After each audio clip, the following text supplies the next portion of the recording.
Hello class. बेटा आज जो न्यूज़ है मेरे पास वो शायद सबसे हॉट मुद्दा होगा आज तक का। बेटा सीबीएसई बोर्ड ने मार्किंग स्कीम का फॉर्मूला रिवील कर दिया है। और बेटा कोई बहुत अच्छी न्यूज़ नहीं होगी, मैं नहीं समझता बेटा, कुछ बच्चों को छोड़कर बाकी सबके लिए कोई अच्छी न्यूज़ है, क्योंकि रिवील जो फॉर्मूला किया गया है बेटा, I have a serious disagreement with that. बेटा सीबीएसई बोर्ड क्या कर रहा है, क्लास 10th के मार्क्स को 30% वेटेज दे रहा है, क्लास 11th के मार्क्स को भी 30% वेटेज दे रहा है और क्लास 12th के मार्क्स को 40% वेटेज दे रहा है। और मैं लास्ट वीडियो में भी बोल चुका हूं कि अगर गलती से आपका फ्यूचर इस चीज पर गया ना बेटा, क्लास 10 पर गया, तो मुझे वैसे ही अच्छा नहीं लगेगा बेटा।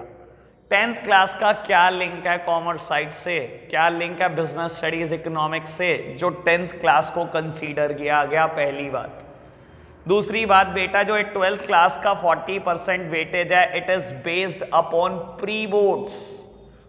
बेटा a serious threat for the students. समझाने के लिए मैंने एक एग्जाम्पल फ्रेम किया, समझना बेटा।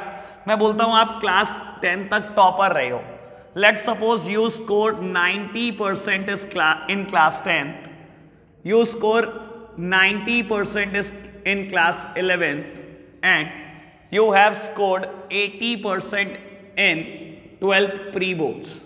बेटा मैं 80% से ज़्यादा इसलिए भी एज्यूम नहीं कर सकता क्योंकि हमारे टीचर हमें बहुत डिस्करेज करते हैं। प्री बोर्ड में वो कहते हैं कि हम बच्चों के दिमाग खराब नहीं करना चाहते 90% देकर, चाहे उसने एग्जाम 90% वाला लिखा है। अब वहां पर बेटा आप बोल तो देते थे, आज उसके कॉन्सिक्वेंसेस झेलने पड़ेंगे आपको। टीचर ने हमें 80% से ऊपर दिए नहीं, चाहे हम टॉपर थे, ये बोलकर कि हम आपका दिमाग नहीं खराब करना चाहते, ठीक है ना, हम आपको थोड़ा सा डिस्करेज करना चाहते हैं, आप और मेहनत करो। अब आज उसके कॉन्सिक्वेंसेस दिखाई देंगे बेटा। 30% वेटेज बेटा इन मार्क्स की है, 30% वेटेज इन मार्क्स की है और 40% वेटेज इन मार्क्स की है बेटा।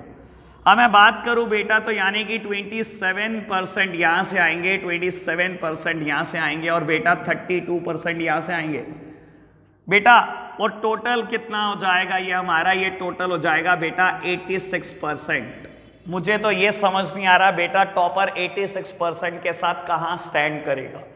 मैंने एक और फॉर्मूला भी सोचा कि अगर आप 10th में 95% नंबर लाए हो बेटा, हमारे स्कूल टीचर हमें कभी 95% नंबर नहीं देते बेटा, वो हमारे दिमाग खराब नहीं करना चाहते, उनका पेट डायलॉग है बेटा। उन्होंने हमें 11th में भी 90% दिए और मैं मान लेता हूं बेटा आप 90% ही स्कोर करके आए हो बेटा 12th प्री बोर्ड्स में, तब भी बेटा मैं बात करूं तो 30% वेटेज यहां से आएगी, 30% वेटेज यहां से आएगी और 40% वेटेज यहां से आएगी बेटा। दैट मीन्स 36% यहाँ से मिलेंगे हमें, 27% हमें यहाँ से मिलेंगे और 28.5% मार्क्स हमें यहाँ से मिलेंगे बेटा। ओवरऑल टोटल हो जाएगा 91.5%। जो सीबीएसई के टॉपर हम बेटा 100% पर देखते थे, मुझे नहीं दिखाई दे रहा कि कोई 100% मार्क्स स्कोर कर सकता है इस बार बेटा। कहीं ना कहीं टॉपर की अहमियत आप कम करने वाले हो, जो इतनी मेहनत करी बच्चों ने, वो भी एक सीरियस प्रॉब्लम होगी।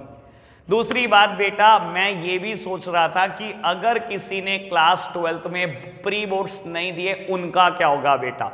ये भी एक बड़ा अनसर्टेन मुद्दा बना हुआ है बेटा अब तक के लिए। तो बाबू ये है overall scheme, marking scheme CBSE की। और बेटा अब क्योंकि मार्किंग स्कीम रिवील हो चुकी है तो रिजल्ट भी मैं होप कर रहा हूं बेटा अगले 20 से 25 दिन में आने वाले होंगे। तो बेटा अगर आपको ये वीडियो अच्छी लगी हो तो लाइक शेयर कर देना बेटा, और हमारे चैनल को सब्सक्राइब करना मत भूलना। Bye bye.